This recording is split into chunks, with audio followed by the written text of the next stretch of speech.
Assalamualaikum warahmatullahi wabarakatuh.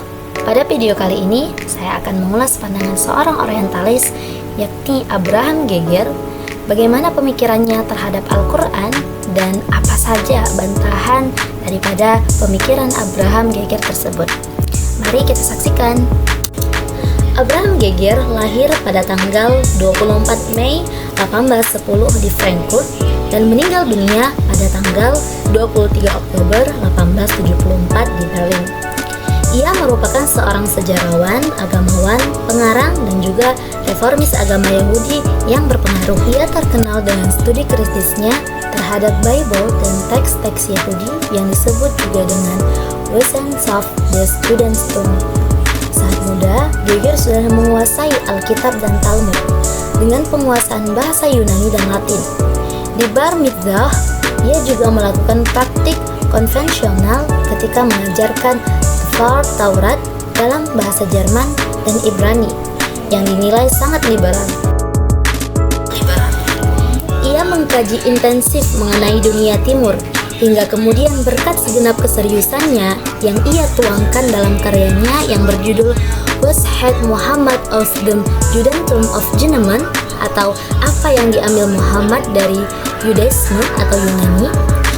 Ia memenangi kontes esai yang kemudian melambungkan namanya sebagai pakar dunia timur. Selanjutnya, pemikiran Abraham Geger.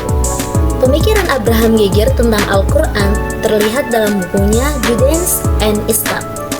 Geger menjelaskan bahwa Al-Quran telah terpengaruh oleh agama Yahudi dalam hal-hal berikut. Pertama, linguistik Al-Quran. Menurut Geger, ada 14 kosakata Al-Quran yang diadopsi dari bahasa Ibrani. Di antaranya ialah Sakinah, Tawud, Furqan, Ma'un, Matani, Malakut, Darsah, Tobut, Jannatu Adn, Taurat, Jahannam, Rabbani, Sabt, dan Ahbar. Sebagai contoh, kata Tawud, Geger mengatakan bahwa akhiran ut dalam kata ini merupakan bukti bahwa itu bukan berasal dari bahasa Arab, melainkan dari bahasa Ibrani asli yang berkenaan dengan ajaran Yahudi. Kata Tobut, dalam ajaran Yahudi ada dua tempat, salah satunya pada kisah Nabi Musa alaihissalam yang diletakkan ibunya ke dalam perahu. Selanjutnya, agama dan doktrin. Abraham Geger menganggap ada beberapa aspek keimanan dan doktrin keagamaan yang diadopsi Nabi Muhammad dari ajaran sebelum Islam, seperti tentang penciptaan langit dan bumi beserta segala isinya dalam 6 hari. Ia mengatakan bahwa dalam hal ini pemikiran Nabi Muhammad sejalan dengan ajaran Bible. Kedua, aturan hukum dan moral. Ada beberapa aspek dalam ibadah sholat yang dianggap Geger sama dengan ajaran Yahudi, yaitu pertama konsep sholat khauf, kedua larangan sholat bagi yang mabuk, dan yang ketiga legitimasi tayamum. Seperti konsep sholat khauf, menurut Geger, Nabi Muhammad itu seperti Robbi yang menentukan posisi berdiri bagi ibadah sholat. Seperti dikutip Geger dari perkataan Nabi Muhammad, berdirilah ketika menghadap Tuhanmu, tetapi jika kamu takut, lakukanlah sholat sambil berjalan atau berkendaraan. Nah, 3 posisi ini juga terdapat dalam Yahudi. Dengan kata lain, konsep sholat dalam kondisi berbahaya atau peperangan saat khauf terdapat dalam agama Yahudi dan juga Islam. Nah, kesamaan inilah yang dianggap Geger sebagai peminjaman tradisi.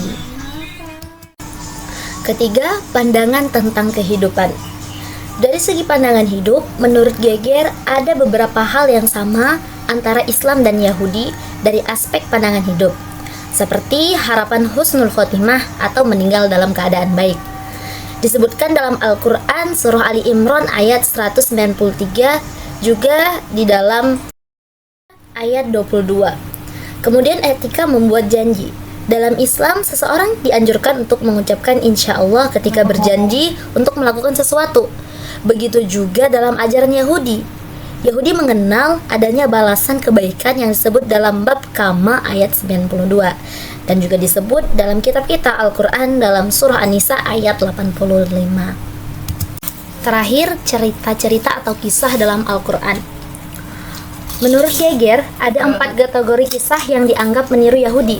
Pertama, kepemimpinan laki-laki yang meliputi para nabi dan utusan Allah kepada umatnya, seperti kisah Nabi Adam alaihissalam, Nuh, Ibrahim, Musa. Kemudian 3 raja yang memiliki kekuasaan yang tak terbatas, seperti Raja Tolut, Daud, dan Nabi Sulaiman. Yang kemudian kisah-kisah mengenai orang-orang suci yang diutus setelah Nabi Sulaiman. Nah, terakhir beberapa pendapat sarjana muslim yang menolak pandangan Abraham Geger terhadap Al-Quran. Pertama, dalam sejarah kehidupan Nabi Muhammad SAW, beliau hanya sedikit berinteraksi terhadap pendeta Yahudi maupun Nasrani, sehingga tidak mungkin Nabi Muhammad SAW menerima banyak ajaran pendeta dengan waktu yang singkat dan pertemuan yang minim. Kemudian, walaupun banyak dari ajaran Yahudi yang terkesan mirip dengan ajaran Al-Quran, namun tak dapat dipungkiri juga banyak perbedaan bahkan yang bertolak belakang antara ajaran Yahudi dan Al-Quran. Kemudian yang ketiga, terlihat dari penegasan Al-Quran bahwa Nabi Muhammad SAW tidak pernah membaca kitab perjanjian lama dan baru, sebagaimana yang telah termaktub dalam surah Al-Baqarah ayat 48. Kemudian pendapat terakhir yang menolak pandangan Abraham Geger mengatakan bahwa Al-Quran bukanlah kitab yang dikarang oleh Nabi Muhammad, dengan bukti banyak ayat-ayat Al-Quran yang berisikan teguran kepada Nabi Muhammad SAW, dan beberapa ayat Al-Quran yang pada awalnya belum diketahui Nabi maknanya, kecuali setelah turun ayat lain yang memberikan penjelasan. Sekian pemaparan dari saya. Wassalamualaikum warahmatullahi wabarakatuh.